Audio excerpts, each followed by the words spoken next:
We are rolling, and we're back with Elias. Yo, what up? Thanks for having me. How are you? I'm good. How are you? Doing well. So I want to ask you something. Yep. I know over the past few months, you've been kind of gearing up and buffing up this video production, media, brand, company. I guess what I'm getting at is, where do you see yourself a year from now?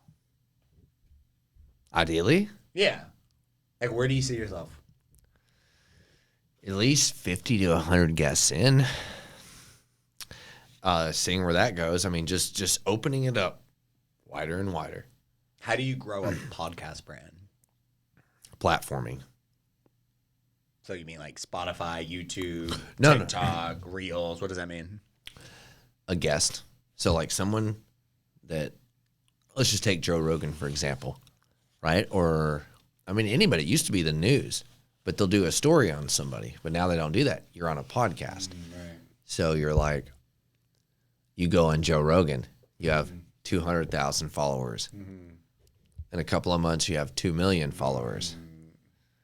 So you're saying it's all about having guests that have their own platforms and followings, and it's all about having guests that have their own platforms and following. And once the content comes out, over time, people follow the podcast brand and they get familiar with the brand. And you're a content peddler, essentially. I mean, that's what it is. Let's be real. Let's be real. But I think that You're a content hustler. You and I are on two sides of the same coin. Yeah. Which is like, that's why I call our segment Content Hustlers. Yeah, that's true. So, right. So, I mean, I analyzed that hustle on that. And so you're asking me how someone grows. The fastest way, I would think, is platforming. Like, it's like, even if you already have your website set up, your social media set up, you post regularly. I as far as I know, I mean, I'm not, anyone right now, but I'm saying that the best way that I've ever seen anyone that's gone from like, I don't know anything about them, and then I see him on Joe Rogan or another podcast, another comedian's podcast, Are You Garbage, Fighter and the Kid, anything like that. It's like they just blow up. Yeah. Like if you give it a year trajectory. So you say you see yourself in a year. I want to like reverse engineer platforming. So I want to have like 100 to 200 guests that I've written down, right? At number 200, 150, or 100. Right now it's at 100 because I only have 10 or more episodes, right? I would say that I have like the most famous person at 100 and then going back like, and then the easiest person going, inward. Right. So I'm looking at like a trajectory. But that's just, I mean, that's how you circulate. I mean, it's better for business. Yeah. It's better for everybody. Yeah, the more sure. podcasts I watch of the people I like or the people that I, because it's just like diversifying their opinions, their ideas. Yeah. And so like, for example, you, right? The more podcasts you're on, the more questions you're asked, the more diversity of questions you're asked, Right. the more you circulate around. That's right? true, yeah. On the reverse side, the more guests they have on, the more diversity of people they have on. Do you see what I'm I see what saying? you're saying, It's yeah. like a legitimate thing, It is a man. It's not legitimate some thing. bullshit thing. I mean, like, I want to do movies. You always got to be like, you got to play this part, or we got to get you to do this, and we got to fake this. We got to put angles here and that. But that's not what this is. Do you see yourself doing movies down the road in your future? Maybe next That is 5 what I years? wanted to do originally. Oh, right. That's why I'm doing this. Is This is easier a to do. lead-in to Yes, movies? Okay. but this is easier to do. It's so much harder to fund your own short films. Is I want it? to do shootouts. Is it? Yeah. You To have a buy camera. blood, to pay you know people. some people. Yeah, Make but it it's short. Make it short. But I Just mean, put like, it out there and see to what do happens. nice stuff, you have to either have the programs or you have to know how You to have use Final them. Cut. I know you know how to edit. I saw your Yeah. reel you shared with me Yeah. years ago. Yeah, It was good. but I mean, like, it's just getting more and more competitive with things the more I see it. Get in the game. So what I'm saying is, well, this is me getting in the game. All right. Fair enough. I'm just saying it's easier to do this at this point. I'm sorry. So what is it called? I'm just glad you're getting in the game and one step closer to your fucking dreams, because I see so many people who have dreams and ambitions and all they do is talk about it, but they never do anything. And I'm like, you got to get started somewhere. And if it's a podcast or like, if you want to be a writer, but you're scared to do it, but you go to like an open mic poetry thing, bro, start there. Right. Just do something. Right. Baby steps. And so many people just like well, I'm scared that like nobody will show. Or that, like, who cares? Get rid of that fear. Just do it. True. Oh, Path that's of just least me. resistance is what I was trying to say. Path of What least does that resistance. mean? Well, it means that it was easier to do a podcast than it was to save up $10,000 and convince 10 of my friends to do a 10-minute movie for $10,000. It Fair. was easier to buy a bunch of, little things, collaborate with people over a couple of years, and then sit here. And then finally one day when I was like, I don't know what I'm doing, I had a technician set it up. I sat here for 2 or 3 hours with him and said, you know what? You have a free round on renting this room out because they pay me to rent this out to like set everything up for me. Just started using my fucking brain. Gotta love it. Right? I mean, Use your fucking brain. it's got to be more content Right. and less bullshit. More content, less bullshit. That's a good like little slogan. That's good. Right content there. hustlers. That's real good. So, like, what have you been up to? You've been doing this festival thing, like, yeah, I've been working festivals. Trying to. Man, I just took an L the other day. I tried to pitch the JW Marriott down here in Austin. Okay, I saw and, that. Like they told me no. pitches in what? Like, what does that mean? Hold on. I was trying to get this distributed at their bar, the restaurant, and like their little gift shop. And they're like, the price point's too high. It's something I'm used to. We do have a premium product. It is fresh. Like, yeah, Local. the whole works. Yeah. And like, they told me no. And so I'm like, you know what? I really wanted it. I thought it was going to happen, but it didn't. It's okay. You take the L, you keep it moving. That's pretty ballsy. What else can you do? Sit there and cry about it? Maybe for a minute, but get up and keep it moving. So, okay, let's go back a little bit. So you're telling me that you're pitching to a... So I'm trying to grow like a wholesale line and also doing festivals. Festivals are a great way for revenue, obviously, and also like promoting the brand. It's a great content grab. They're just like good overall if it goes well. They're also extremely high risk. Okay. Yeah, they're okay. very high risk. Yeah, but they're a lot of fun. Yeah, they're fun. Something- Especially if you're into the type of music that is being played. We did two festivals in Vegas back to back. It was Lovers and Friends and The Sick New World. They were both nostalgic acts from hip hop of like 90s and 2000, and then one was rock. So think like System of a Down, Korn, POD, Evanescence. You saw these people? Yeah, at a punk rock stage. Like, yeah, I was happy to be there. And then the hip hop act was like Missy Elliott, Usher. Wow. Shit That like literally was like the music we grew up to. 100%. This is like a gem for like millennials. Them Gen Z fucks probably don't know what I'm talking about. But yeah, that's... yeah, it was cool. Do you remember the Now CDs? Oh, God, Now 14, now 15, 10. 16, 30. It never fucking ended. Who were the two guys? And the whole world loves you when you don't get down. Who is that? Andre 3000, the other guy. Oh, yeah, What was that? Outkast. Outkast. Oh, they're great. Remember getting a Now CD? Put that on there. Now it was cool. Yeah. Well, it's not now anymore. It was then. Is that still around? Probably not, right? One person did. Damn. Okay, let's get on. Do Now CDs, huh? Let's check this out. I got Yeah, my they glasses on. used to promote that shit on Now TV all the 57. time. On like Nickelodeon Now. and shit. What is it now? CDs. Yep. So, where we at? Let's take a look at this. So if you go. Oh, that's what I call music. No. Damn. So what do we got? Yo, that's wild. Now 114. No way. No way. No way. Does that say April 2023? Damn right. It just came out a month ago. It's got to be money laundering. It's got to be money laundering. Click on it. That is fucking funny, yo. That is fucking hilarious. It's now 114. Who buys that shit?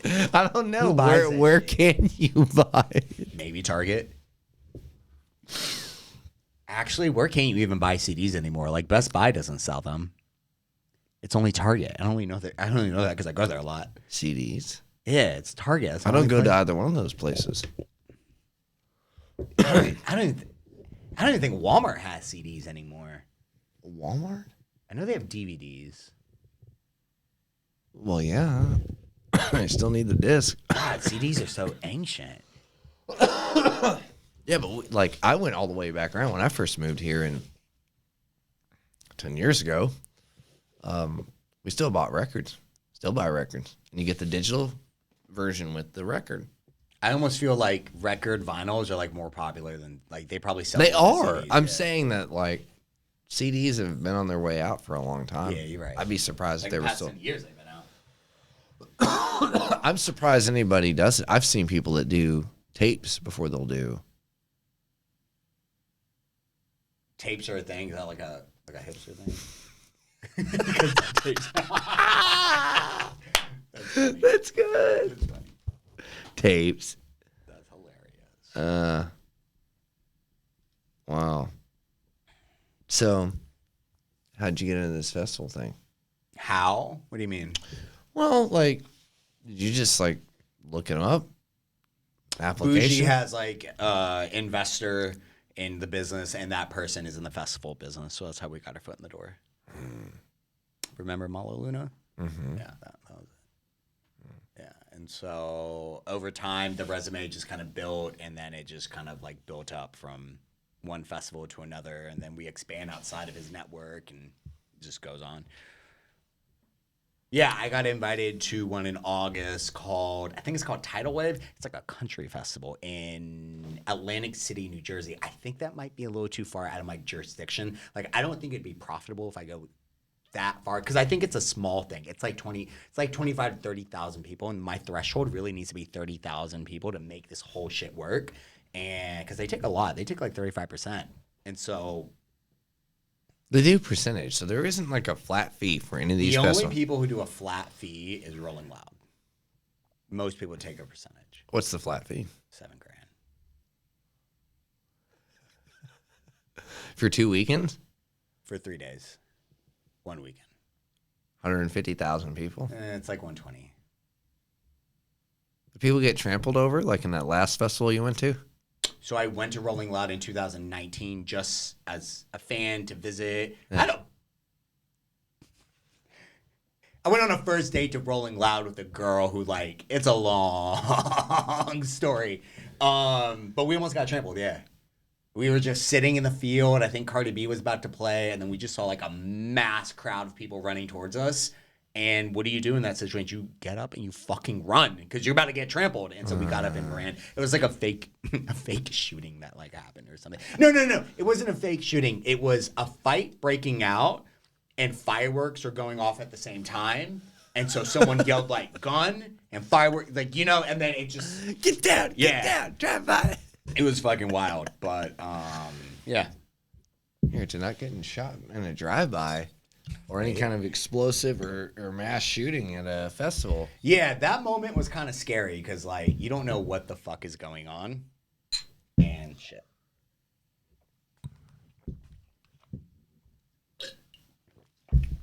And there are all these, like, fake rumors going. Twitter's going wild.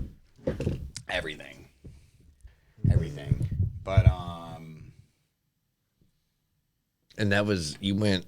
that was 2019. That was a while back. Wow. That was before I even did, like, Rolling Loud shit. Like, that was a long time ago. That was in 2019? What month? July. It's hot as balls. In. Miami.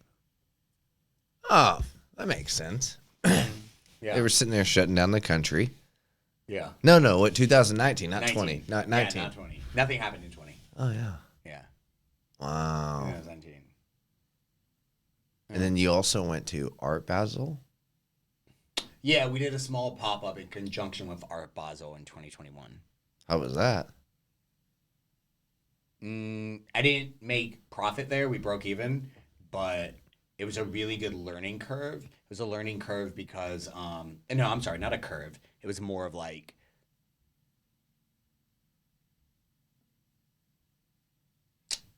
an experience in what the people of Miami have to offer if we ever decide to move into that market.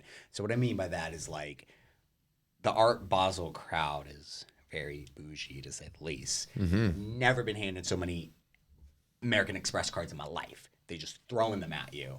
And I think one of the great things is a lot of times festival concert scenes can have very like unhealthy foods. And we were doing fresh squeezed juices and shots and the fresh lemonades, and they love that. Right. And they're like, you know, we want this back. You know, we're all about that. And what you really learn is there are a lot of really health conscious people in that area who have a high amount of disposable income, and they just throw it at you. And so I'm here to serve something good for you. And then in that particular moment, it wasn't profitable, but in future ones, it was. Right. And so then you just kind of learn and grow from there. Yeah. Yeah. Art Basel is cool. It's one of my favorite events. It's very similar to like South by in a sense of like there's one big corporate convention, but it's supported by a ton of like local acts and shit like that. Yes. And every gallery, every venue is having their own little spin, kind of like how South by is. Yeah. And so that's what Art Basel is. It's music, it's art, it's on the beach. It's really cool. That sounds so awesome. No, it's great. I love it. Sounds like one step ahead of friend here. Like 2 years in a row. I'm going this year too. So. And what is it? It's the first weekend in December. December? Mm-hmm. Which is like the best time to be in Miami because like it's not super hot. Like the weather's just like pinpoint. It's not super humid. It's wonderful. I'd want it to be hot, but I mean, yeah. It's really great. Like, is it cold at all? Is it cold? Not at all. But it's not fucking 90. It's like mid 80s. Maybe a little less. That sounds the best. It's good. But yeah, that one's good. What else?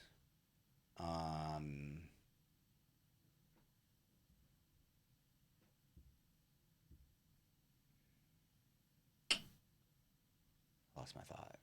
Rolling Loud? Yeah. Oh, yeah. Art That's in Basel? July. That's in July. Rolling Loud has like numerous cities. It's actually a franchise, and they sell it out to promoters in different countries and whatnot or areas. And so you can like buy into the Rolling Loud franchise and shit. And so we only do the Miami one. Might do the LA one if the opportunity arises.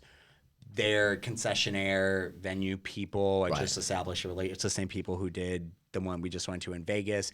Yeah. So. Wow. Yeah. Maybe. We'll see what happens. They're not too great, but shouldn't say that.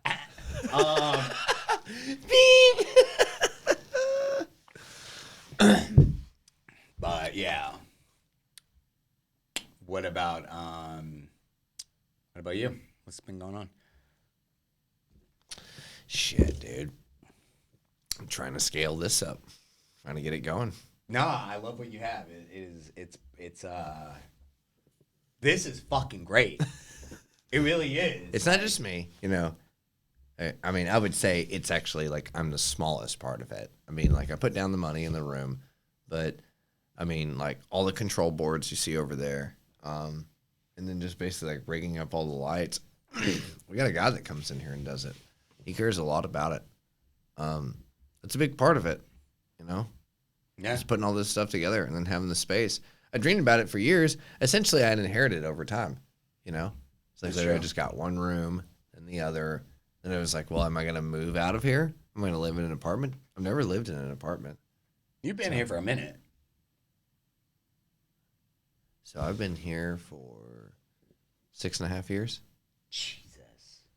Yeah. Has the rent gone up drastically, or the landlord's really good? Oh, they're cool. Out of here. They actually told me that I was probably one of the best tenants that they had. I report everything on time. Like if the AC breaks or there's a water leak or something, they're like, oh my God, you saved us thousands of dollars. Maybe they said that once or twice. Yeah.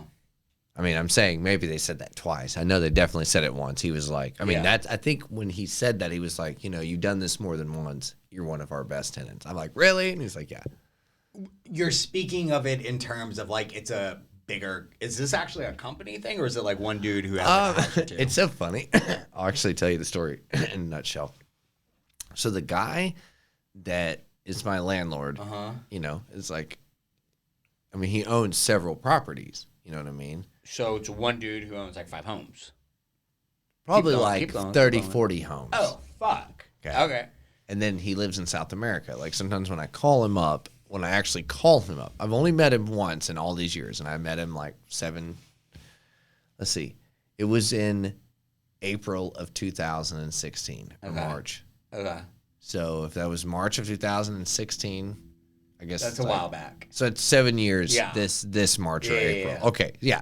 I only met him once. I've talked to him over the phone several times. I know the maintenance man. He's come by several times, but I've been like, oh shit, the AC is leaking. It flooded the floor, or it did this, or the ceiling's broken, or the toilet's cracked, or the AC's fucked. Yeah.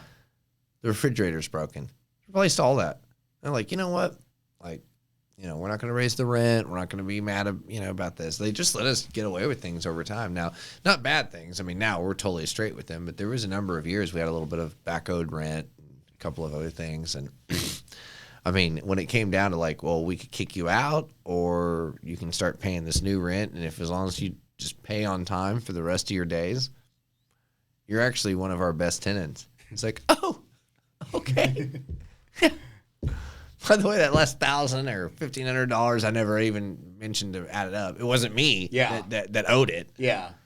I won't say who, but it was an unnamed roommate who I was living with who was fucking us off and, sinking the ship. And then by the time I went to the person, they were like, you're actually all right. So, hypothetical, delusional question right now.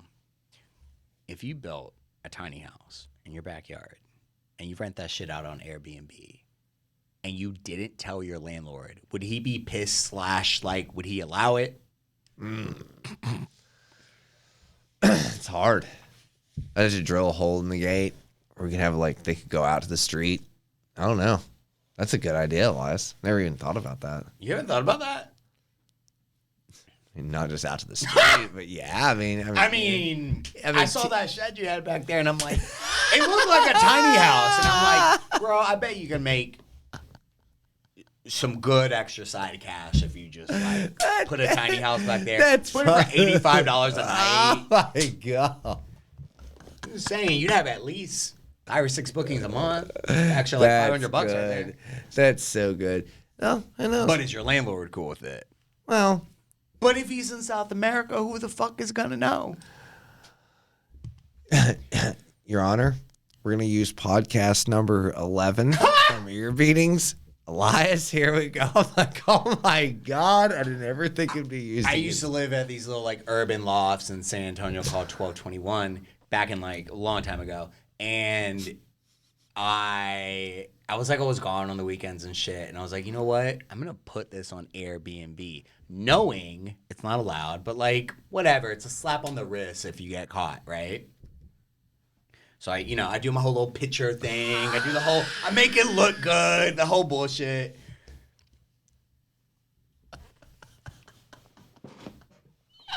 Over the course of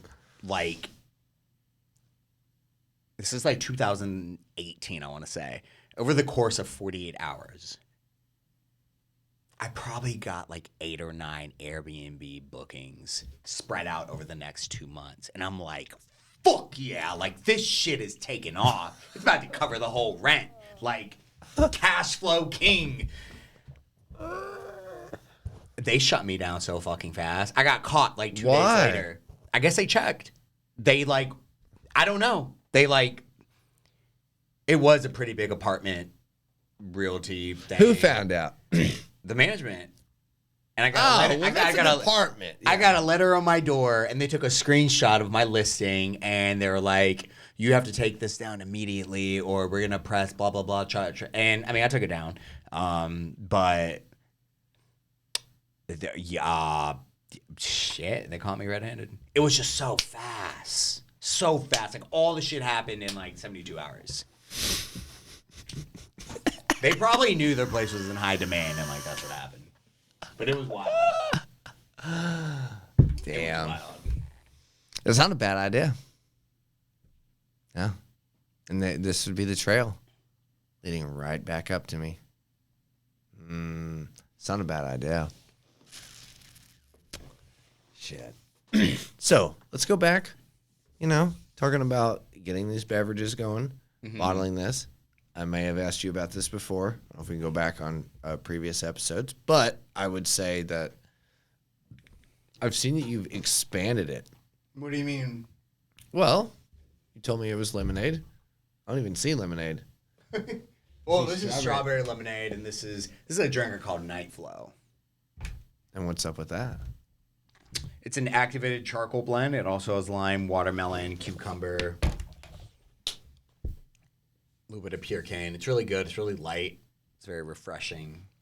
Help you sleep, or is this what we're gonna do before we go to the club, or what? Everyone says that. No. You're gonna have to get off that. Yeah, see, if is everyone called says night, that, right? you fucked it up. You know. No, so we were talking about Art Basel earlier. Okay. I created this drink at Art Basel, and it was a means to. I was catering to the demographic, you know. I had an idea it was going to be a health conscious crowd, and I was like, you know what? Let me put something that could potentially like, help you drink a little bit more. You know, people are going to be drinking alcohol. You know, you're already consuming a lot of sugar. This is a low sugar drink. The activated charcoal helps. Let's try it. Let's do it. Let's put it to the test. Oh. Because it looks like it has. Damn, that's good. It looks like it has lavender in it. I know it doesn't. Ooh. I love it. If you don't like sugary drinks, it's. What do you mean? That looks like Kool-Aid, dog. Come on. This has got electrolytes in it. And they'll activate.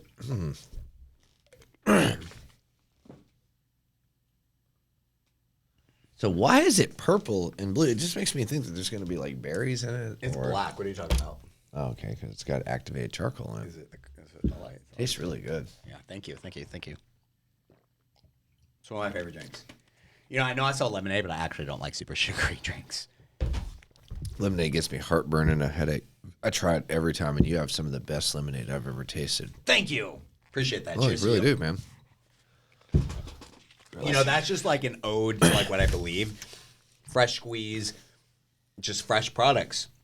When you don't make a fresh squeeze product and it's like a powder formula or like a syrup, it just tastes off. And for the fact that I believe in a fresh squeeze product with real fruits, it's going to give you that flavor palette and that just puts you a cut above. And that's what's kind of kept me in business like all these years. Because people come back and they're like, that's the best lemonade I've ever had. It is. I'm like, yeah, because you haven't experienced anything else because nobody else is in the game. But,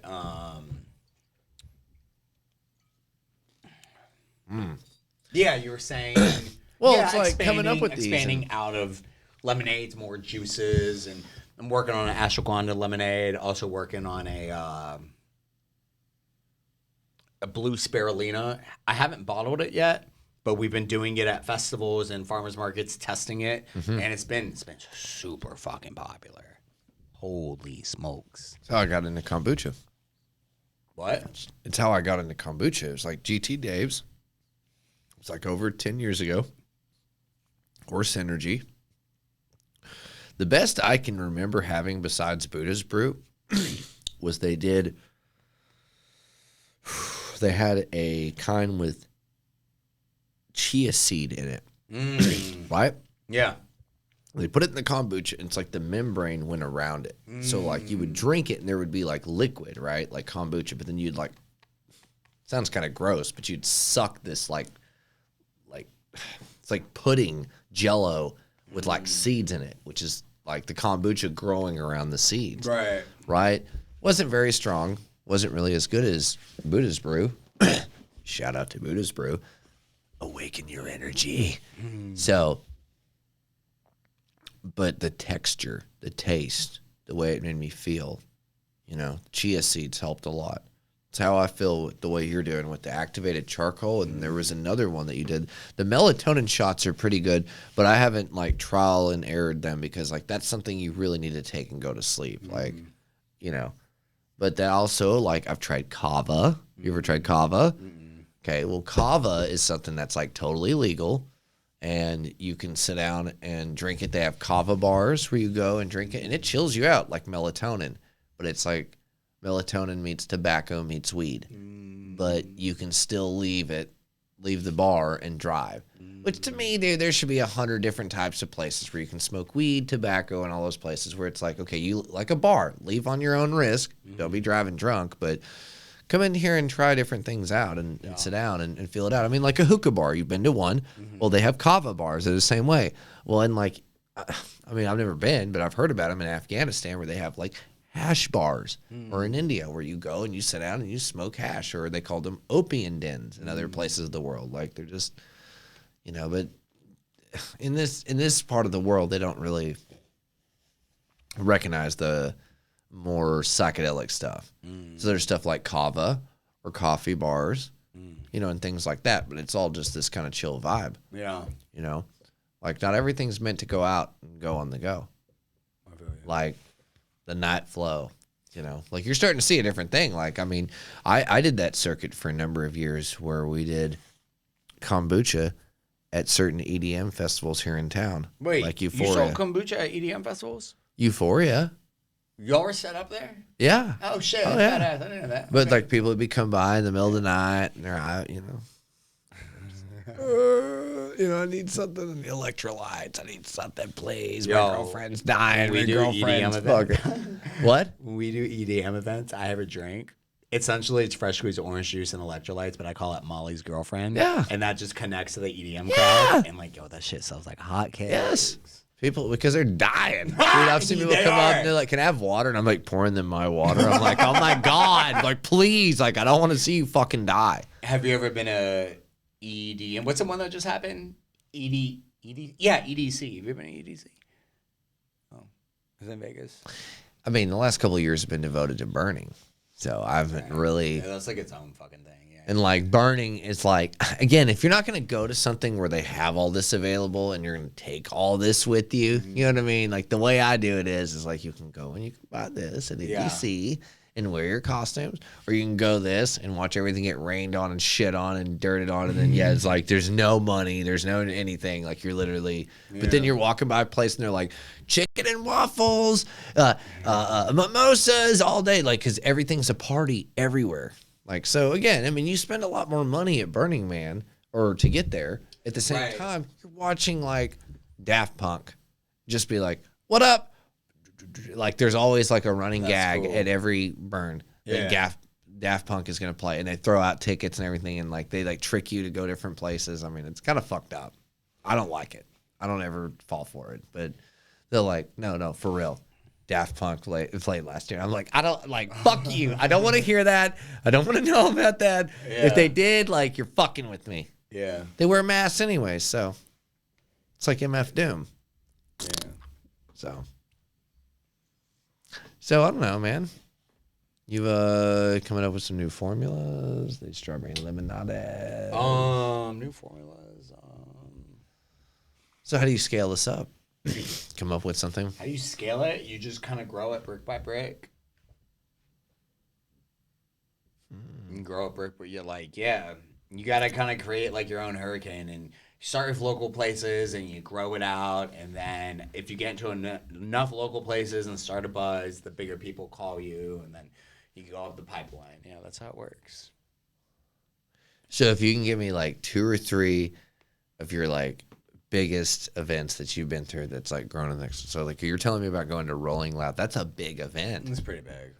It is the biggest hip hop festival in North America. So how do we go like back? It's not the biggest festival, but the biggest hip hop festival. Yeah, dude, that's more people than go to a burn.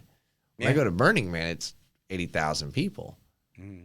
You went to Rolling Loud. That's got to be. It's like 100, 120, right around there. That's a lot of people. Yeah, it is. It is. So, like I said, going back, like, how do you think that you started to get into that, or how do you? What do you mean? Well, what was like the first event or second event leading into that?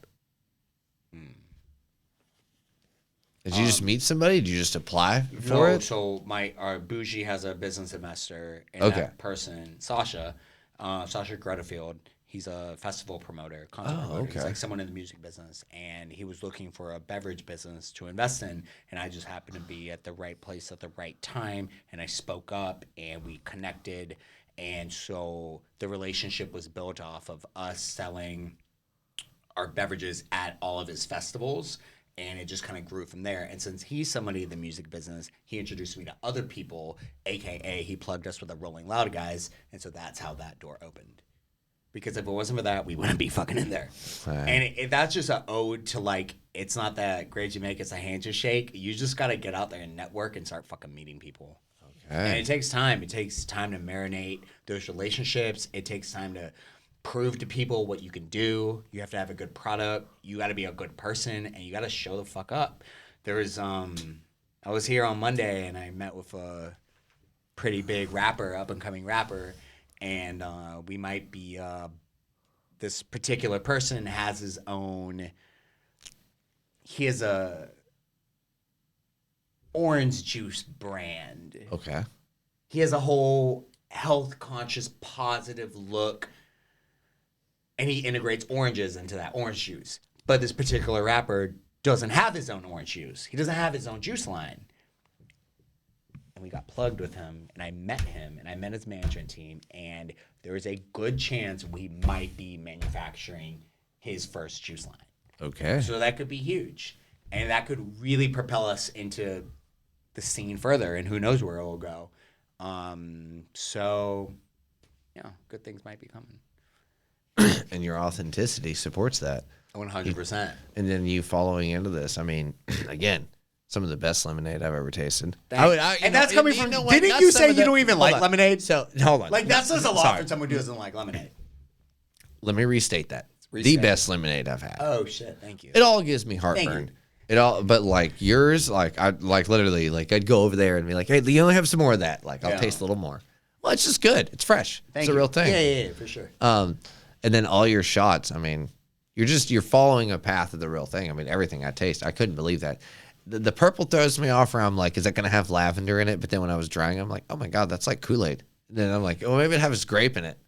But either way, I mean, it's really good. Thanks. And so is the lemonades, and then the shots you've made, and then the different, like I was telling you, even when I took the melatonin shots, brought them home, and then I was like, well, I know that's got melatonin, so I'm going to drink them before bed. It's like, so. Thanks. No, man, you're really following it, and I like the brand. Thank you. Like it. Thanks. I like your whole thing. I can't say there's anything wrong with it. I'm trying. There's no buts. It's hard. There's no ands. It's hard. Just like, it's great. It's a grind, but shit make you lose your mind sometimes, but fuck, I'm so here. So. It's like, I want to buy some more of that. You know what I mean? How do I like actually be surrounded by constant citrus and the women, you know what I mean, and the heels? There's a lot of different plays, you know. I try to keep it fully diverse. I think it's great, man. I mean, I always wanted to sell beverages when I got into the beverage selling business, doing the kombucha stuff. My idea was to like gravitate off the farmers markets and work into more of like a festival scene, right? And again, I was interested in being a videographer and being around those kind of people, right? But it was moreover just for like the, for lack of a better word, for like homogenization, just being around it, creative stuff. Like, that's why I think the whole Art Basel thing with you is so awesome, is that you're just like, I don't know, that's why I sent you that thing in Dubai or where it was at, like that huge thing people are driving by, and it's literally a fucking, 10-story rectangle. Cool. And it's like, but I saw that, or a version of that, when you were walking by the beach, and it was just some shit set up, and like, beautiful. It was just as big as this wall, and it was literally like right. And like, that's what's coming in the future. We're gonna see that Blade Runner shit where there's like some giant hologram hovering over you, being like, "Let me fuck you. Subscribe to OnlyFans." And you're gonna be, it's coming. It's cool to be involved and invested in that. And that's one thing that really fascinates me about you, is that you like, not only are like, are you into like the entrepreneurship, but like the veracity of like building a business and like being interested in like, I mean, for lack of a better term, being into capitalism and being like, okay, like I'm motivated by generating a profit and doing this. And then you're like getting into this whole other element of like, okay, well, let's be creative. Like why don't people like sex? I like it. You like it, right? Okay, well then why don't I like fruits and vegetables and things like that? Why don't I like rap and things like that? Sometimes I think that business people. Sometimes there are business people that are good at business, but they suck at like the art form of it. And sometimes you need the art and marketing to carry the business. And sometimes there are people that are really good at art but suck at business. And you kind of need that to blow up. And sometimes I think like maybe I got a little bit of both figured out.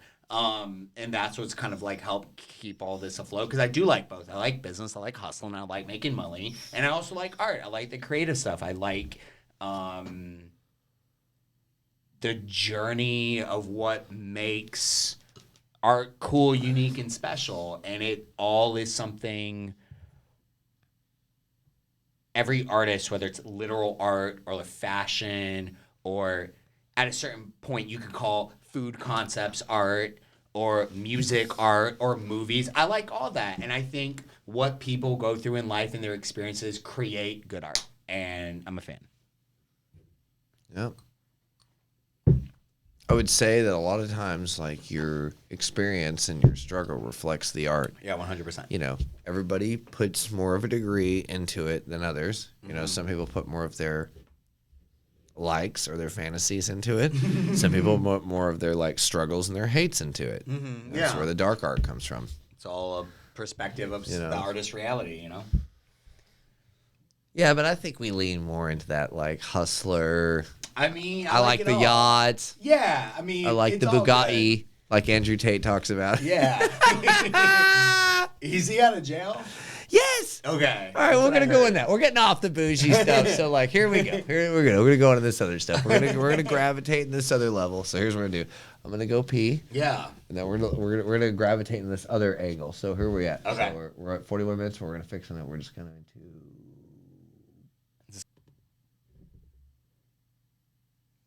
You there?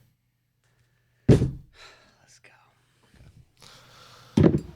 So, I'm gonna ask you seriously.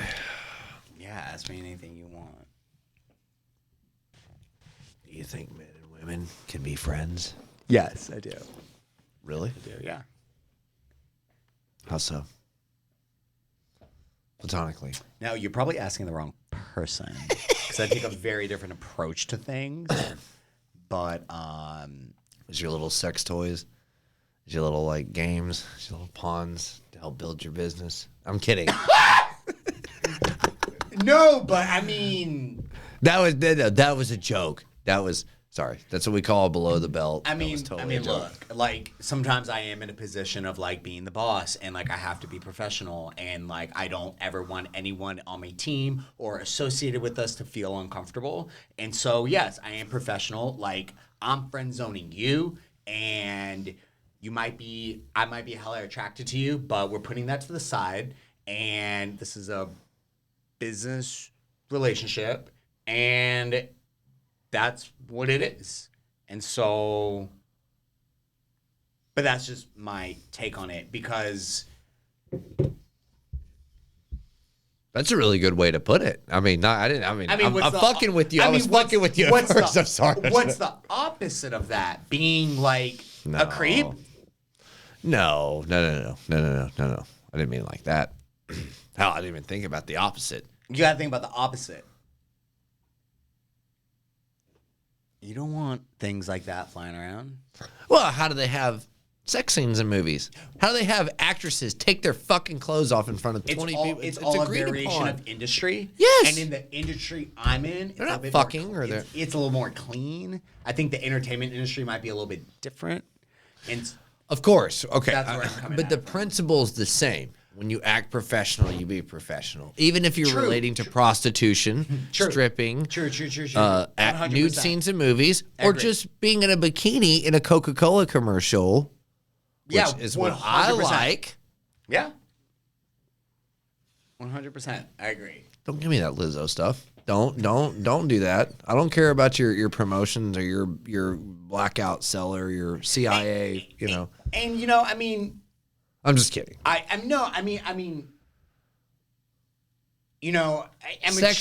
a chill dude. I am a little more relaxed, but like I would never want someone to feel uncomfortable on set or whatever you call it when there's a brand shoot or something. And yeah, I take it really professional.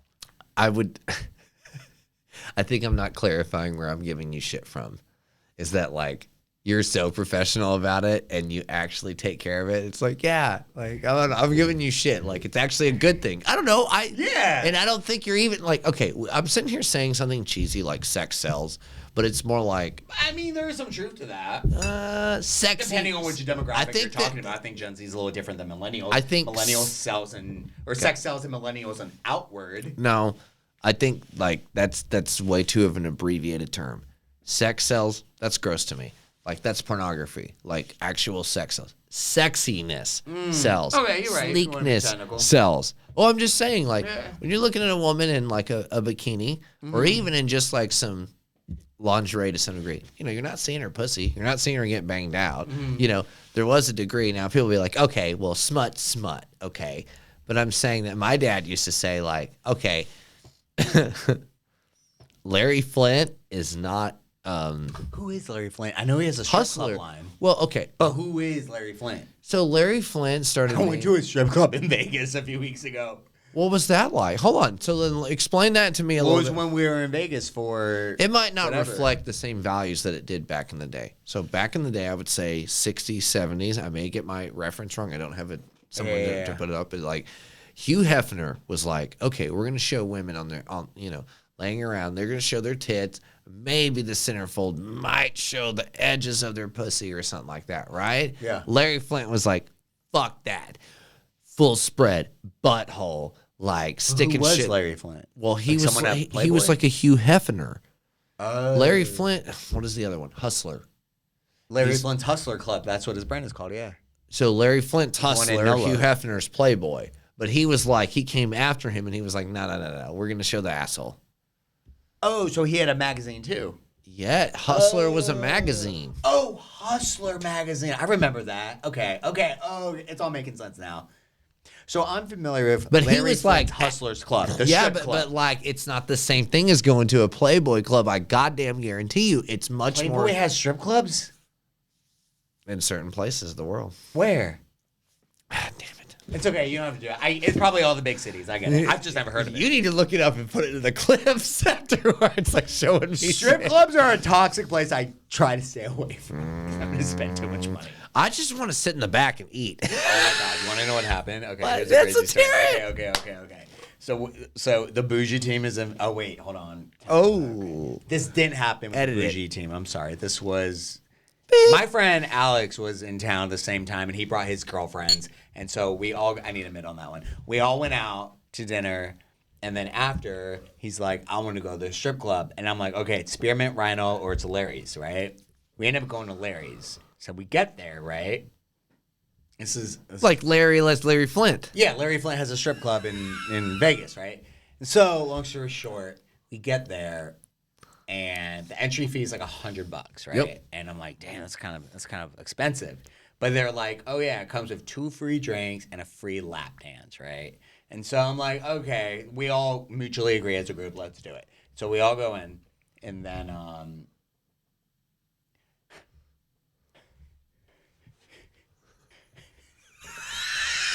what is it? What happened? Okay. You're shaking, motherfucker. Nah, it's like I might have it on me. Hold on. What is it? I do have it on me. I don't know if it's my pride or what it is. What is it? But I couldn't come to terms with handing a stripper this and be, like, this is the free lap dance, like, take it. And something about me just felt so cheap doing it, I couldn't do it. I have a bunch of dollars to the strip club, and I've asked 3 people. I'm like, I have over $125 in strip club money, and I was like, this is not okay to give to a stripper. She's like, no, not. Or it feels like it's on. Maybe it is. So awesome. Because like, you're so awesome. I just like couldn't. This is bullshit. I couldn't do it. I don't know. Hey, baby. Hey, it's 11:44 It p.m. almost. Go ahead. 11:44. That's a magical number. You need me a mustache right with that coupon right there. It almost feels like In the Vegas. equivalent of taking a girl out to eat on like a first date and paying off a gift card. I just couldn't do it. Well, you got to do that where you got to. I mean, maybe some dudes are cool with it, but like my style, I just like. So here's what you do. This, give that to me real quick, okay? And then Here's I what felt you do. like the whole thing was a setup, and it was a big hustle. Do you have your boy with you? What? Do you have your boy with you? do you Anybody with you? Would you go by yourself? No, it was a group of us. It was like 2 girls. Okay, It was here's what me, you- my friend Alex, and his 2 girls. Okay, here's what you do. You wasted this. Well, unless it expires, I'll take it with me when I go back. You know, I'll go back whenever I go to Vegas and later this year. Okay, here's the thing. So you take this, you go to the bathroom. Here's what you do. It's a thing. I'm telling you this. Remember this. Okay, this is gonna be recorded, so you can take this as a clip. Okay, clip this. Okay, so what you do is you go to the bathroom when you're at the strip club, right? You're like, hey, that's what I do. I go, fuck this. I'm going to go, or, go do something else or drink something and get away from everybody. Then you go up to like one of the strippers. You're like, hey, you take this. Give him, whatever. Just give him half the time that this is worth, whatever. Hand it off to somebody. That's what you do. When you're trying to, go out to eat with somebody and you're going to like try and beat them to the check, you got to get up to go to the bathroom at some point. And then you just go and you take them your card and you go, no. I just want you to know, okay? And you're like, you got to watch the waiter going back and forth, just like you'd watch the stripper. You go over there and you're like, okay, this might be worth nothing, but whatever. Like you go over there and then you even tip her on top of that. Give her like $20. You're like, hey, over there, go him, give him a hand job or a lap job or whatever, But I'm telling you, that's what you do with stuff like this. All right. It takes time, but I heard this on a podcast, man. I'm telling you the truth, man. Like, so the other day, I went out with a mutual friend of mine, right? Yeah. I won't mention her name on the podcast, right? She's a dancer, right? We've been talking, the one I talked to you about, okay? Right? We're not going to get into great detail on that. But, like, we went to a restaurant the other day, and I went to the bathroom and tried to beat her to the check. I was like, a real G pays the whole check, like even for a friend. I'm trying to like really work that out as I'm going into this, right? Like that's just a thing. And I will tell you, Elias, the more I give, the more it seems like people give me more. It's like the more I'm receiving. Yeah, it's like almost like the law of attraction. Right. Okay. I go in the bathroom and I go to the bathroom and I'm like, okay, I'm going to go to the bathroom first, then pay, because the waitress was going back and forth. She's like the bartender and the waiter. We're at a restaurant at like 4 o'clock in the afternoon, 3 o'clock in the afternoon. So they're just opening up. So all the early people are there. Anyways, come out of the bathroom. She's already out there. She's like, oh, are we going to split it? I'm like, I was trying to pay for it. Oh, we'll split it. It's like, okay. Then she turns around. She had hit her head in the restroom. So she was like going back and forth between the table and whatever. And I was still trying to pay for it. But my point is I was just sitting there trying to make this strategic move to like get towards it and like pay for it, which ended up becoming a hassle. And by the end of it, it was like every time I went back and forth, she ended up coming back to the waitress and paying for half of it. So it was like a struggle. But damn, most of the time I try to beat people to it. Right. Just like with something like that. Yeah, it looks cheap if you're like, can I have a lap dance? But if you were like, here's $40 on top of this, and like, hey, there's my buddy. You know what I mean? Why don't you go pour him a drink and, I don't know, take him to VIP or something. I don't know what it is in Vegas. Yeah. I was trying to look for the massage parlors in Vegas because my friend was saying like, that's where it's actually at. And I was like, you know what? That's something. He goes, what we're really going to look like? Fuck the Chinese massage parlors. We're going to look for the Russian bathhouse. I went, what?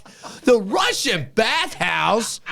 No. I didn't know that was a thing. What do you mean that's a thing? You're fucking around with the small time shit, the low G shit. Tell me I'm about trying to this find Russian bathhouse. Okay, well, hold on. We need to like revert back to like where the origin story of this came from. So a friend of mine told me about the sounds like a World War II thing. So in China, they have massage parlors. It's like a part of their culture. It's like Is it? Yeah, man. Like in Japan, if I'm not mistaken, and I could be corrected after the fact, but if I'm not mistaken, in Japan, if it's cultural and it's what I'm thinking of, that's fascinating. Wow. Keep going. Yeah, it kind of changes it, huh? Yeah, Kind of changes your interesting. idea Yeah, of yeah, sex yeah. work, right? Yeah. You're like, well, we're not even talking about actual penetration. We're talking about a full body massage, and then they're jerking you off, and then they're spitting your load into a thing, and then you don't even kiss or anything, bro. Changes your whole concept. Yeah, keep going. And so this is a thing in like China. A friend of mine was a missionary and went over and was seeing those kinds of things. And we're talking about like, $10 $10 hand jobs, full body massage, all that kind of thing. And you're sitting there going like, well, that's kind of gross and whatever. And it's like, dude, that's like the least filthiest thing of everything. Like, you're not penetrating anybody. There's no fluid exchange. Nobody's sticking anything in their mouth. There's no kissing. Like, literally, like, you're sitting there and someone's working you out, right?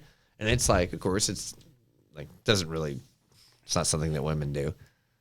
Like, women are the workers and men are the ones that receive it, but it's like a cultural thing.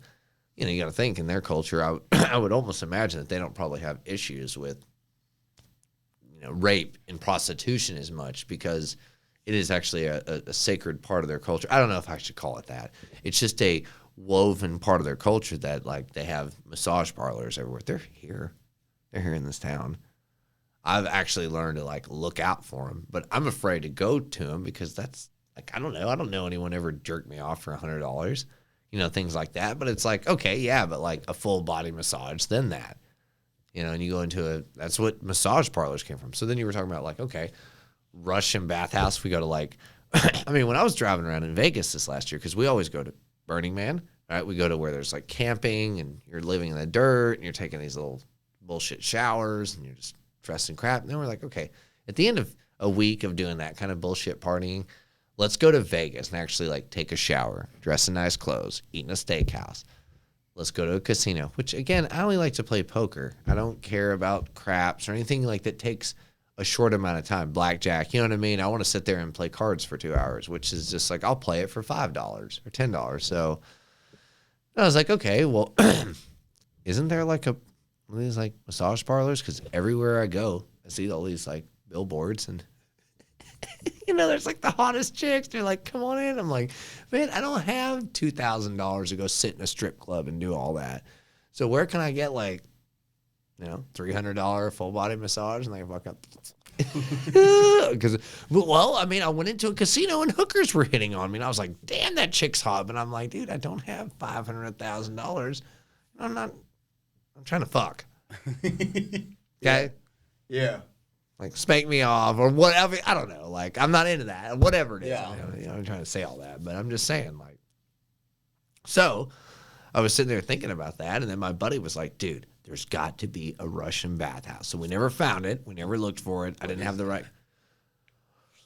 Just, I mean, Okay, sauna, a men bathhouse. only, So women Russian only. women giving men baths? Like what? Like Kind of. I don't know. does that I've never been into all this section of stuff, dude. I don't know anything about it. Like, I mean, I went to one massage parlor once. I'm not into it. Like, to me, you should have a girlfriend or, you know what I mean? Like a fuck buddy, but, like, it shouldn't be. I mean, I'm not hating on sex work. I'm just saying that, like, it makes me uncomfortable.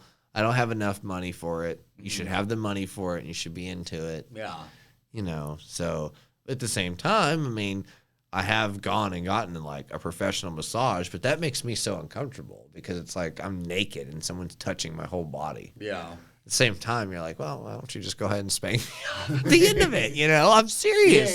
What's the fucking difference? Because you're like, you're not fucking somebody and there's no fluid exchange. You're not kissing. You're not, you know, it's like, and in some parts of the world, it's culturally acceptable. So then, like I said, my buddy was like, nah. Like, I've already done all the massage parlors. I'm like, how many times do you think you've actually been to that in China and here? And he's like, I don't know, 100, 150 times. Like, Oh shit.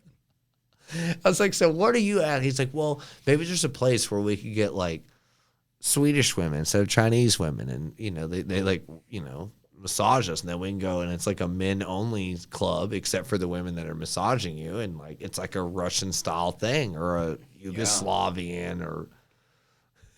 Eastern. I guarantee you, if you go down to you go to Miami, places like that, come on. You know, you can't tell me that there's not something down there. It's a Russian bathhouse? Something. I haven't seen There, like, whatever it is, there might be a Cuban bathhouse. There might be a fucking Cuban cocaine den or a bunch of fucking, you know, There might be. fucking fresh 20-year-old Cuban whores, you know, I heard there rub you are down and underground sex clubs in, like, New York. to some degree. I mean, like, I don't want to do anything illegal. I want to do everything that's legal. I guess You know, and to me, it's like I don't want to go any place where there's anything shady or sex trafficking or anything like that. It's like that's why I said. I think it was so I read an article somewhere on, like, I forgot, New York Times, The Atlantic, some bullshit, and it was like what made it underground wasn't necessarily like the sex part. It was like the alcohol part. Oh yeah, well, I mean, they didn't that's have the like government they didn't shit. have a That's different. That's different. That's totally different. I'm just talking about fucking underage girls and people against their will. Didn't read anything about that. I'm just saying that, like, I'm not talking about anything like that. When I went to the place in and it was literally they took me in a Uber, one of the only Ubers I've ever been to. We went down into a certain section of Las Vegas. And it was just like Asian place, barbecue joint, nail parlor, this and that. And then you just see a one spot in a whole like strip mall that was like open in the middle of the night. And it was a massage parlor. Yeah. And it was like, you got a massage. Then it was like, do you want to go further? You know, which, you know, I'm naked, my butthole's facing the ceiling. And I'm like, I don't like this. Yeah. Like I even got up and went and closed the door.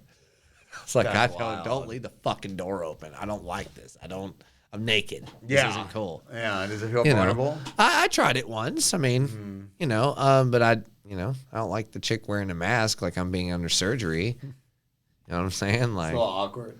That's what I said. I'd rather like spend $500, $1,000, not go to the strip club, go get a full body massage. If they're not going to jerk me off, okay. But it's very sensual. They're touching me and everything. Fine. Right. Then let me go hang out. And then like, there's no women. It's just a bunch of men. And like, they're not touching each other. There's no gay shit. It's like, this is a men's bathhouse.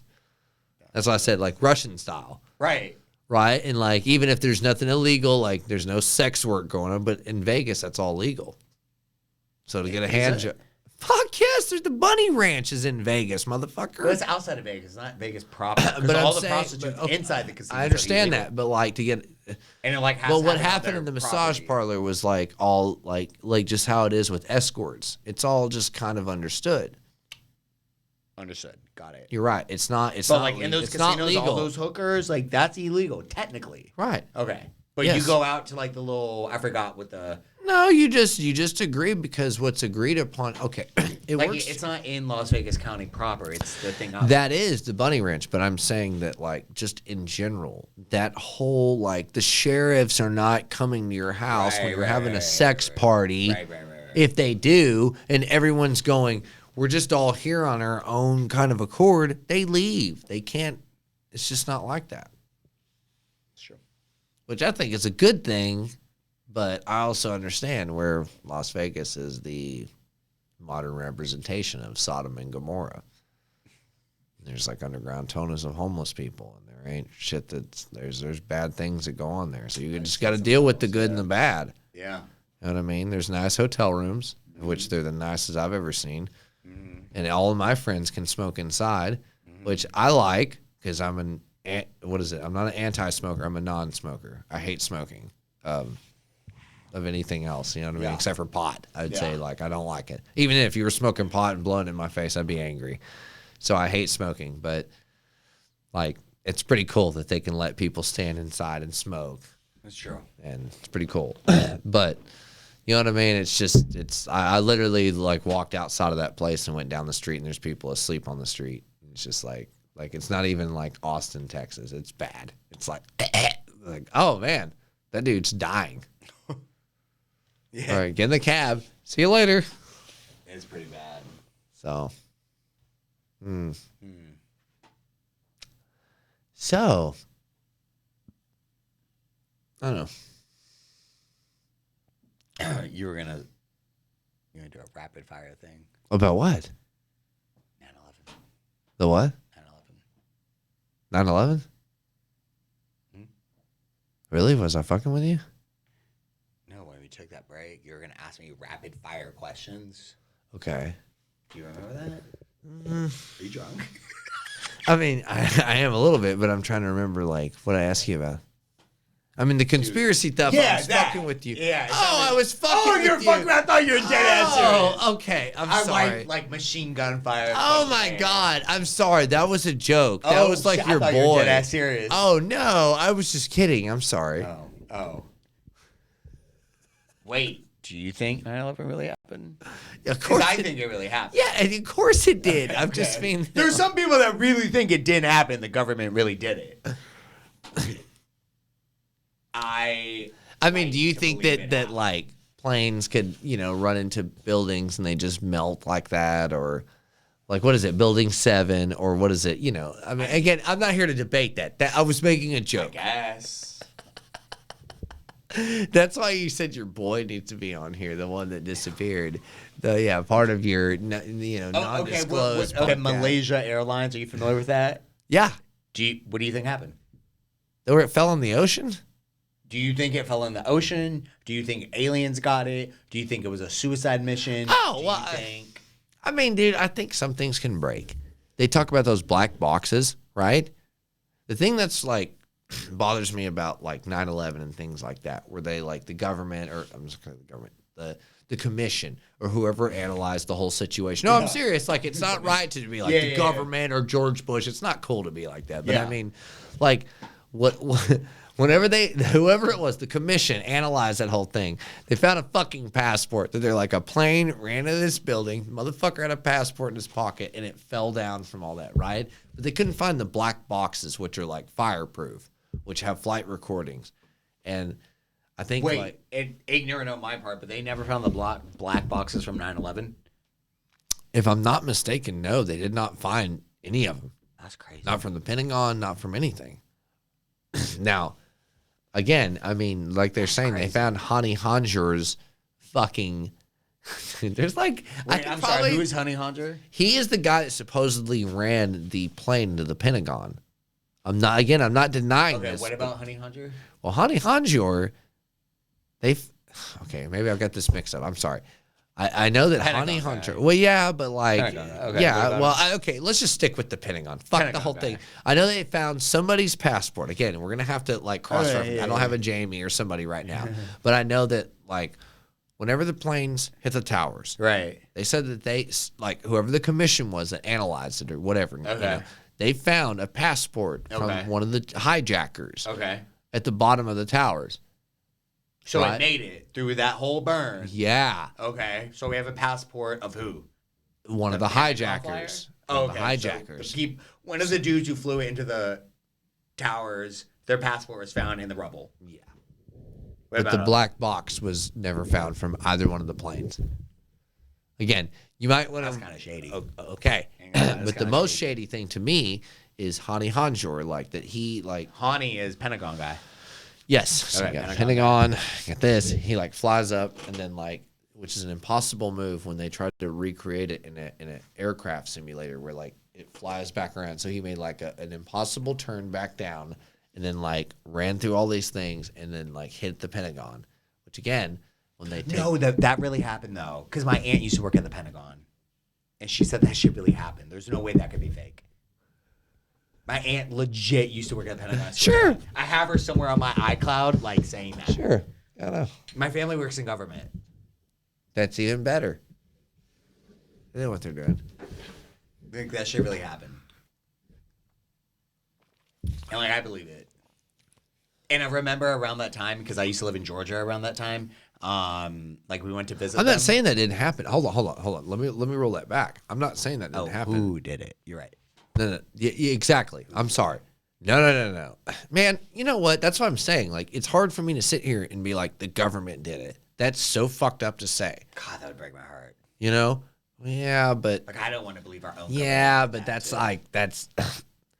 Like I'm saying, like even if they're lying to us, they're lying. They're probably lying about something. Yeah, but what I'm saying is like, let's believe somebody else did it, and not like here's my America did it to its own people. Listen, I'm extremely patriotic. I'm not gonna say I know that there are people out there every day that like fight for us, but I also know that there are sinister people that pretend to be the good guys.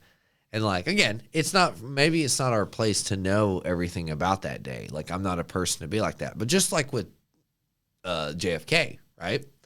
That guy didn't get shot by one dude. That guy didn't get shot from behind. That guy got shot in the front, and the way he bounces back. 9/11, like, it's really hard to say that they like ran all those planes in those buildings without help. They ran all those planes in that, or like they, what is the?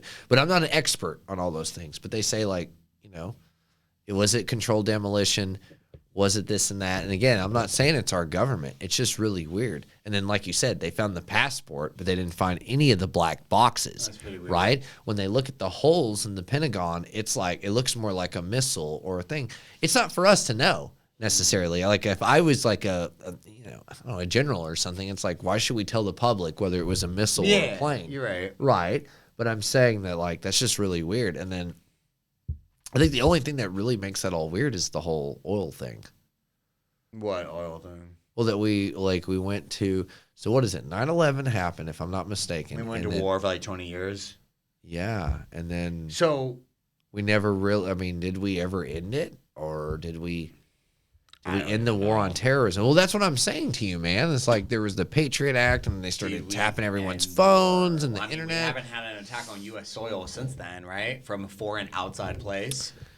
Well, now it's domestic. So like the Boston bombing, yeah, things like that. Yeah. And so it's like, but those guys were. But it's just a matter of time until it happens again. And that's human nature, whether it's China, Maybe. Russia, I think so. Yeah, true. That's just bound to happen. You know what? I don't even know.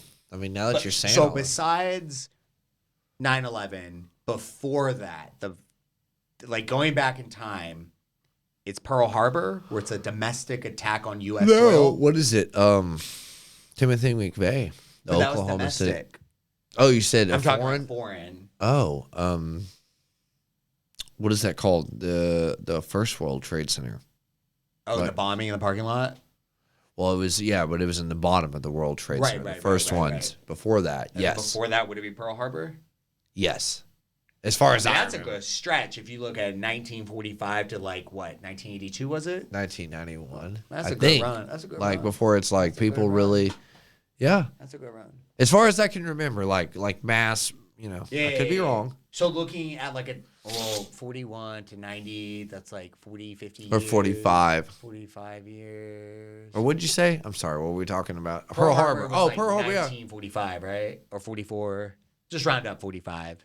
December 7th, And then 1941. I think that's what started the war. that's like 45 years, 40 years. Mm-hmm. So should we expect a foreign attack on U.S. soil in another 40 years from 9/11? So we have another 20 years to go? I don't know. I'd hope not. Yeah, I hope not either, but I'm a strong believer and I think history tends to repeat itself, and so eventually it's going to happen. I'm akin to more But thinking I also do think the U.S. is like geographically positioned where like we have the upper hand, like opposed to like every other country, because geographically we're just like great. Like we couldn't have a better country because we have the oceans to like protect us, and then we have our like fucking amazing Air Force technology and radars and shit that if a missile is coming towards us, we'll pick it up on sonar, and then they send like those little air jets and they bomb it before it even hits ground. But then it's like, look what happened on 9/11. Do you think aliens really exist? What's your opinion on aliens? Or foreign life? They might be real. What do Seem you like think? they're real. I don't know. Do you I've think- never seen them. Do you think there's another planet out there somewhere in our fucking vast universe that is either way ahead of us or way below us? Seems, yeah, more than likely. I Yeah. think so too. Oh, yeah. Yeah. I constantly wonder if we all been here before. What do you mean? Like reincarnation, different lives? It's hard to describe. Reincarnation. And then, like, it seems like any time I've ever kind of had any kind of psychedelic experience, it's like we're existing on parallel dimensions all at the same time. And then as you move through reality, they become more or less likely. And then, like, when you die, you're, like, almost recycled back into everything. And then it all, like, gets turned back over again.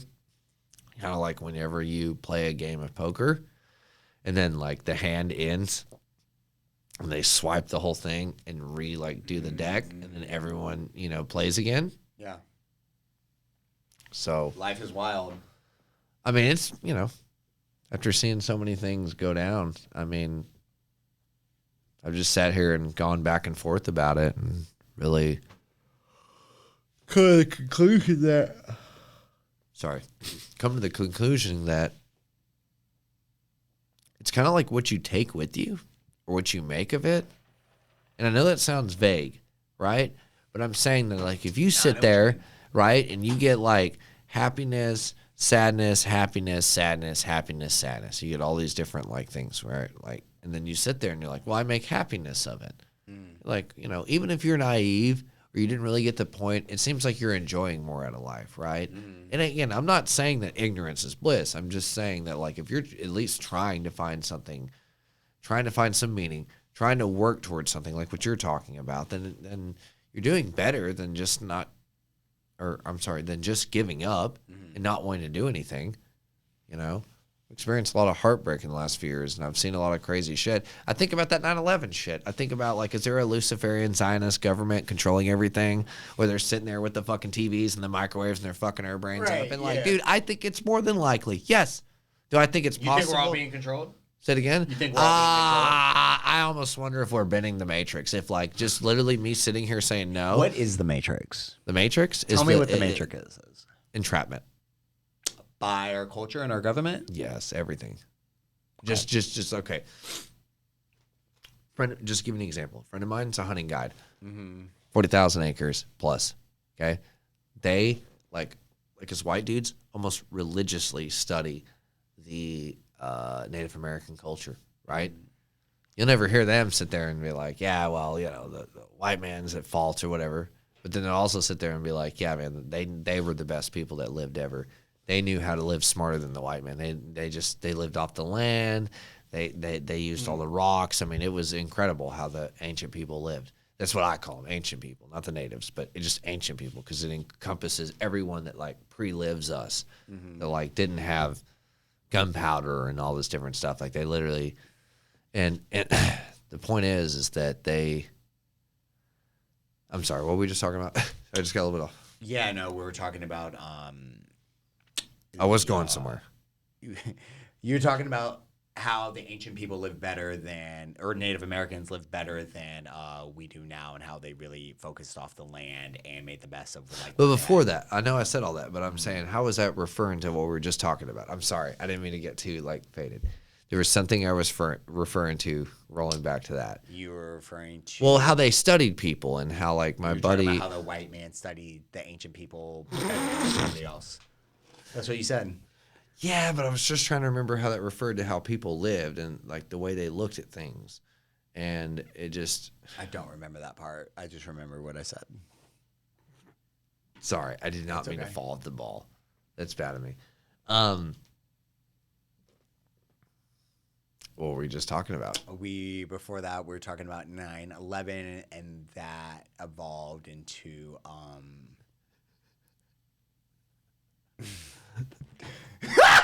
that evolved into... damn, it's going tequila. That's so good. We totally dropped the ball. I wish we had a chat where we could see people saying that. Yeah. Damn, dude. I was really trying to sit there and think about how, like, the people... Yeah, why was he sitting there talking to me about ancient peoples and them sitting there doing the arrowhead digging? And how they didn't have the same kind of meaning. Lost it, dude. You were talking about how the Native Americans make the best of their land and the rocks and their resources, but and they live better than how, like, modern day people do now. We have a lot of junk that we're consumed in, and they had the simple life and they made the best of it.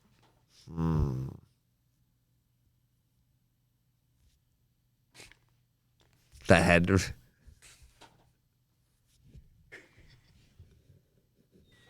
Anyways, what else?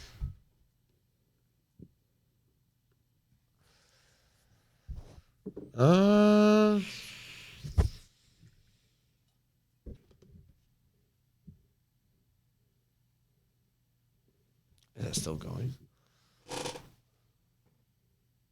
Okay. So, any closing remarks? Well, I think I was originally asking you if you think aliens exist outward, and you said yes. I've never seen them. How do you model this?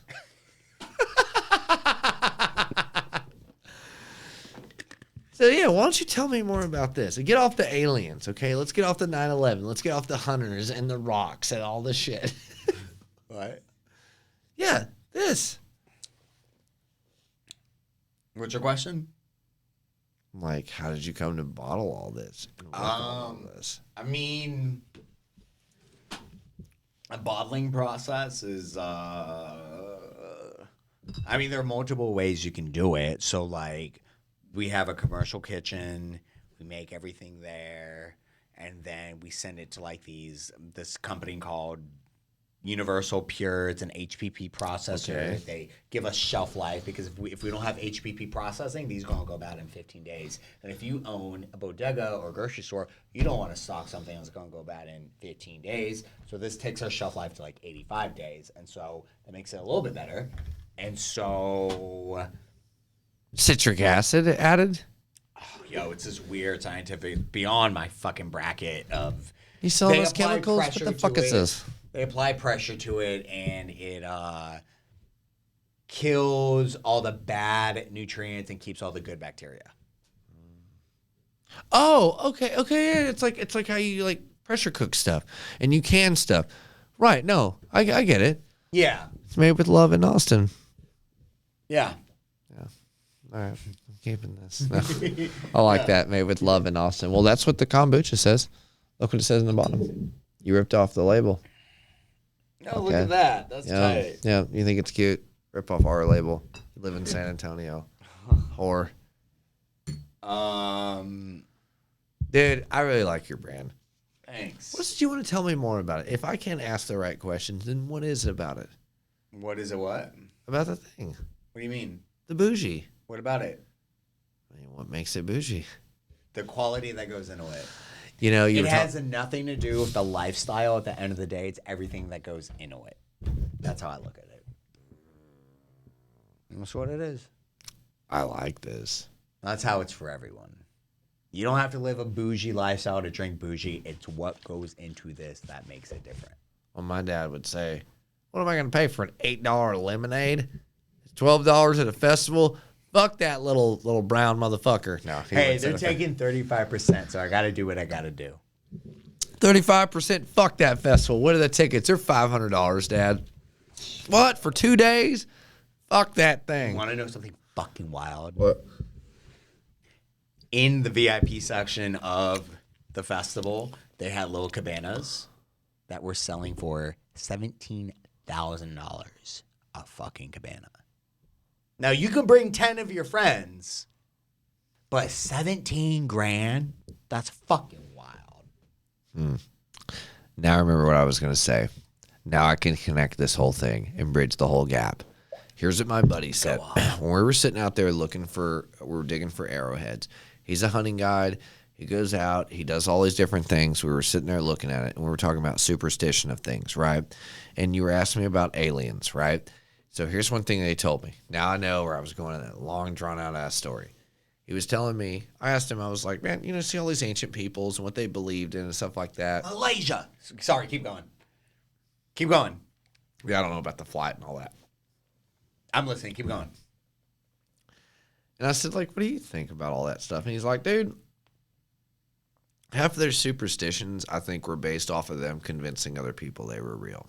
And that was actually the power they had over other people, was convincing them. Aliens? Anything. I think that's what I was relating it to.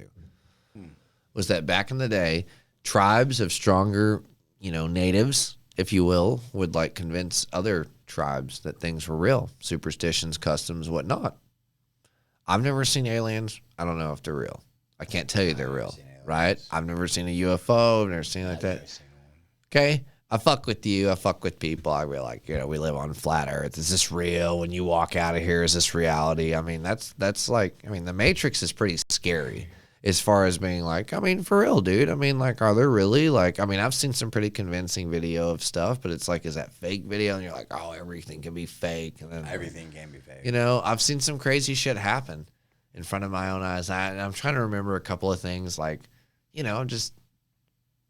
you drop something or somebody picks up something and you're like, how the fuck did you do that? Or whatever, just accidents and things like that.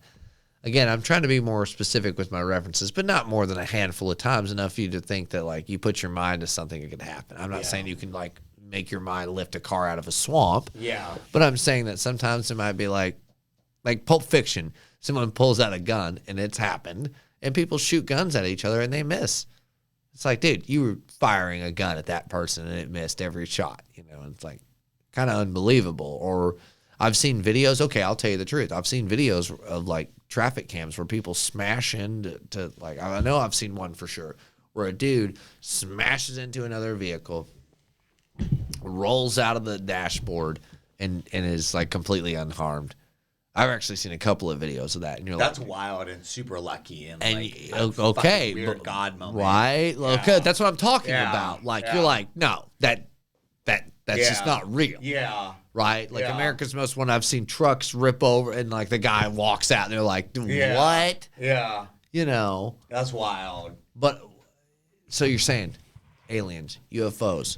And that's why I was referring it back to whenever I was digging up arrowheads this last summer. I actually went on an arrowhead dig. You pay $250 a person. Really? I'm serious. They take an excavator on a private piece of land. They dig up old ancient pieces of things, and they just dump it over this table, and you're looking at it. And I'm just, like, talking with people. I'm like, what? You know, was there a Bigfoot? Are there ancient skinwalkers? Were there things? And he's like, dude, I mean, you know, one of my buddies was like, he kept fucking with me because the squaw, the wife. He'd go, I don't fucking know. The squaw did it. Yeah. You know, and then you go, I don't know, dude. Like, maybe, like, the whole magic of this tribe was just they told other people that they had a god that came and fucked you in the ass when you fucked them wrong. Yeah. Yeah, you do us wrong, the god of the thunder is going to come and fuck you. Like, it's like, yeah, that was really the magic. It wasn't that it actually came and did it. It's the fact that they believed it anytime. You know, you kind of get what I'm saying? Like, yeah. So, dude, I haven't personally seen it, but I'm saying the magic can be real if you're convinced to it to some degree, right? That's why I think we need to stick to things like less esoteric, like more like dreams, entrepreneurship, money making.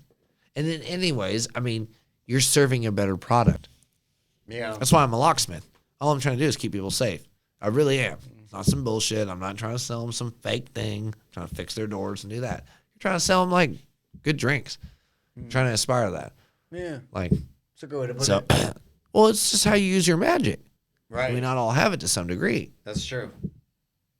I mean, it's not the name and the point of your brand. Well, but that's what that is. Like, what does by definition that mean?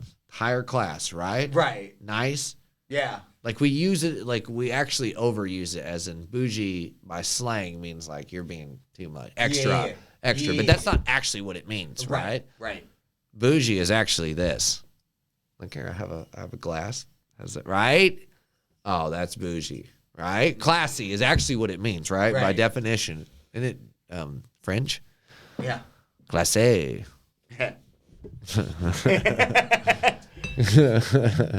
So that's the note we're going to end on. So we get to business, right? We get our last segment. Can you see with your own eyes what's up on that timer up there? 1:28. There we go.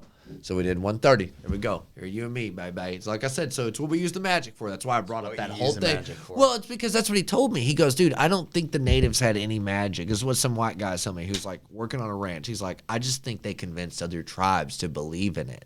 And so they fooled them. I was like, that's branding. That's advertisement. That's propaganda. Is it not, Elias? I'm not saying that. I mean, good or bad, right? Okay. So this what you just said is spinning off into a thought that I'm having right now. Yes. The past 2 days, I have spent an ungodly amount of time watching killer whale orca like documentaries, and those whales are like insanely smart. Have you heard of the orcas that are like tipping over boats off like the coast of Spain? So Jaws is based off of. It's not. It's actually based off a shark. It's based off an orca fucking knocking a ship over, and they're sitting there shooting it with guns and shit. Oh yeah. It's Moby Dick. Okay. Yes, it's a like, dude, it's an actual story. Like, so these are like incredibly smart whales, or they fought. That's what Jaws and Moby Dick are based off of. What makes them so smart? What makes them so smart? It's like they just are. They just are. It's us coming up against nature. It's like, we're not the smartest thing, or we're not the best thing. That's crazy. That's what I'm saying. Like, that's why Jaws is so fucking scary, is because they're fighting a great white, which is close enough. But I mean, like, Moby Dick is the better version of it, or the older version where they're fighting an orca, I believe, or it's a great white. No, it's got to be an orca, something, or maybe it's a sperm whale. It doesn't matter. It's all Sperm about whales don't attack people. it's about dudes getting on a ship, going out to the sea, trying to get some sort of resource, and this fucking thing coming up and just destroying them. Right. It's real. It's Right. not bullshit. Right. Like, now we got giant ships now, but do you imagine going in a wooden ship out there and that thing beating the fuck? Yes, it's real, dude. You see those pictures of people kayaking? Yeah. Damn. What is that? Great white? Like, Yeah. fuck you. Dun, dun, dun, dun, dun, dun. Shoot, shoot, shoot. And then just and then it just goes, get down. Yeah, I don't want that. Yeah, the ocean's scary as fuck if you think about it. Fuck off with that, dude. That's what I'm saying. Like they didn't. It's debatable. It's like if you really sail around this earth, you're like, is there really an earth? Is there really a round earth? Am I just? You think it's flat? No. It's gotta be round. Because I've gone up in a plane and looked, and it goes over the horizon, but I've right. But I'm saying, like, if there's some giant thing beyond my comprehension that I wouldn't know, I'm not denying it. I'm saying, as far as I know, that's real. When they show those videos of everything going over the earth, but I don't fucking know. If there's UFOs and interdimensions and the Matrix, fucking, like YouTube kids who have like put little balloons up in the sky on a GoPro and like they got that shit back and it looks round as fuck. Yeah. And the editing, as being like a video editor, like it looks real. What does he say? And yeah, it could have been edited. Like you can fake anything these days, but like, I'd buy it. I'm just saying, I'd buy it. I'd buy we live in a round Earth. I bet there's a lot of fake information out there, but I don't know. Because it's easy to fake shit these days. Shit. I'm going to tell you this. 80s and a fake authenticity. The what? Authenticity. 80s? Oh, like us. You're 80s, baby? 80s? You're 91? No, 89. What month? December. You're a Capricorn. Nope.